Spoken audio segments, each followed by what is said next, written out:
And so local government experience, I turned it into a plus. And I also was very critical of the federal government in a number of ways, including HUD, and I wanted federal officials to be responsible to us and not tell us to go to a federal agency. I wanted elected officials to be federal elected officials to be accountable and not to just kind of palm us off to a federal agency, whatever the agency was. And so my wife and I laugh a lot about this, but I actually ran on a platform that said that the Congress should have the power to veto regulations of federal agencies. It was called legislative veto. And my wife and I, we still laugh about this because what kind of a platform is that? It's called legislative veto. I mean, it's too theoretical, too procedural, right? But where I came from, it was exciting. I try to make it exciting so that federal officials would understand that we should be able to look to them. And I carried that fight to Washington. We passed legislative veto law. It was called Levin-Boren, or Boren-Levin, with my buddy Dave Boren from Oklahoma. It became law and was then thrown out by the U.S. Supreme Court.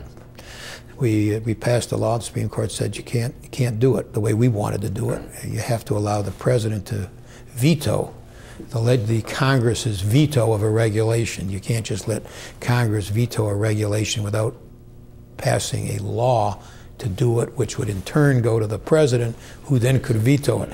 So there's a very famous case called Chadha, where the Supreme Court literally overturned my effort there. But did those issues resonate with voters? Were they key in the outcome of the race? I'm not sure. Actually, we also ran. I was a lot younger than Bob Griffin. He had, who was, I think you pointed out earlier, said originally he wasn't going to run, and then after he decided not to run, he did not show up to vote as often as he should have, and then he changed his mind. But by then, his voting attendance record had gone way down, so that it was very, very bad. And he said he was tired and he wasn't going to run again. So my campaign was, hey, I'm not tired. I'll bring energy to Washington. And he said he was tired, and I think that helped me and hurt him. In the same election, William Milliken, a Republican, was elected governor by a substantial margin. So you were really fighting a pretty strong Republican ticket as well. I was. Were you, in Democratic politics, were you the establishment candidate? Were you an outsider? No, I was neither. My brother had run, obviously. I was active Democrat in his campaigns for governor and before that for the state Senate. He had won those earlier campaigns. As a matter of fact, became the Democratic leader in the state Senate in his second term. But no, I was neither the outsider nor the establishment candidate. We had a very lively primary. And one of the reasons I won the final election, I believe, is because the people who I defeated in my Democratic primary all rallied behind me.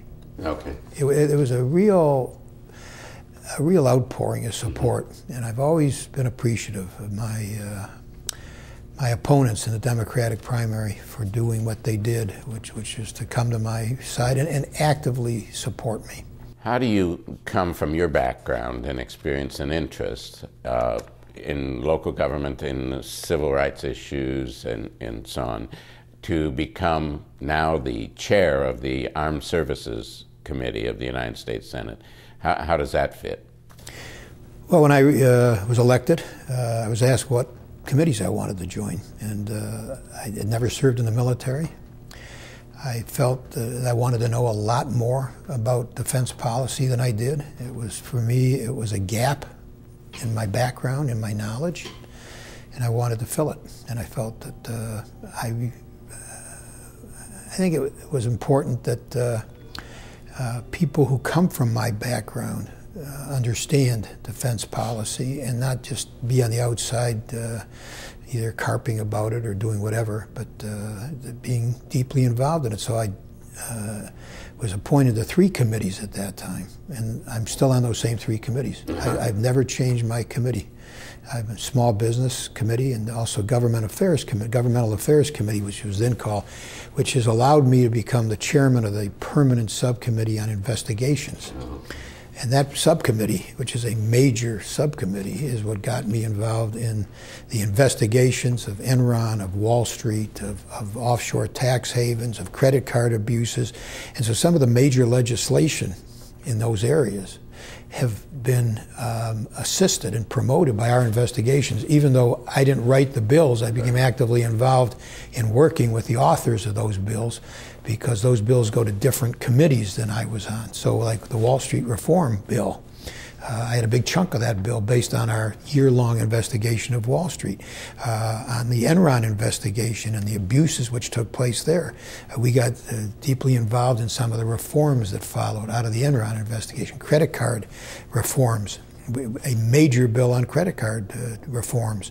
The background for that, the material that legislation was based on, came out of our investigation. And so that permanent subcommittee on investigations, which, by the way, was the McCarthy subcommittee, Joe McCarthy subcommittee, where he abused the power of that committee because it's got real power of subpoena and breadth of investigation.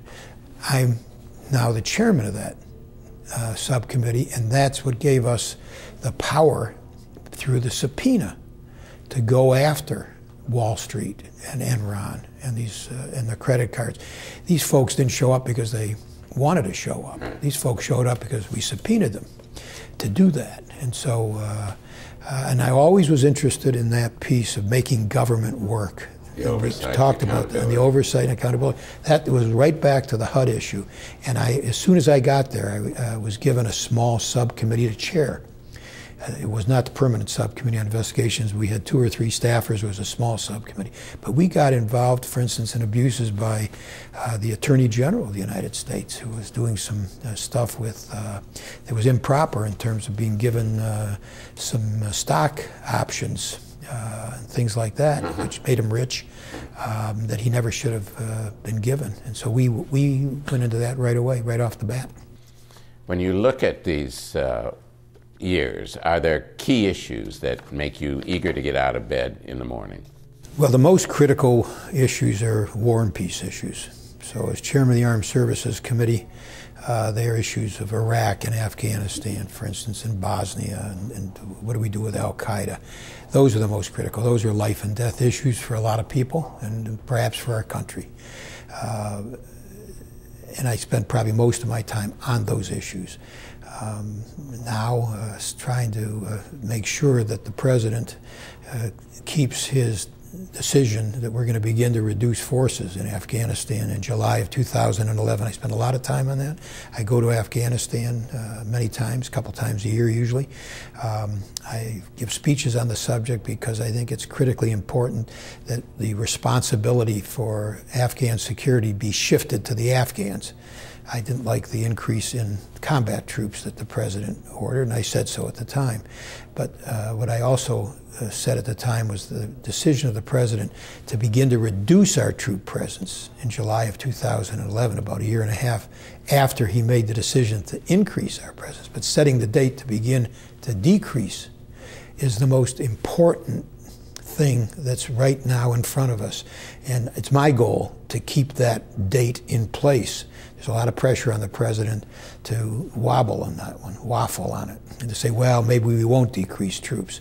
But the only way we're going to force the Afghans to take responsibility for their own security is if they know that we're going to begin to leave. Not withdraw all of our troops all at once, but begin to leave. That is an action-forcing mechanism on the Afghans. So that's a big part of my life. But the Permanent Subcommittee on Investigations, which had a major impact in support of Wall Street reform, is something which gets my juices flowing as well. I got to tell you, when I looked at what, not just Wall Street, but a number of other components of that economic disaster which we are barely coming out of, when I look at what Wall Street and those others did in terms of destroying the hopes and many of the retirement of average Americans with the incredible greed and conflicts of interest, that gets my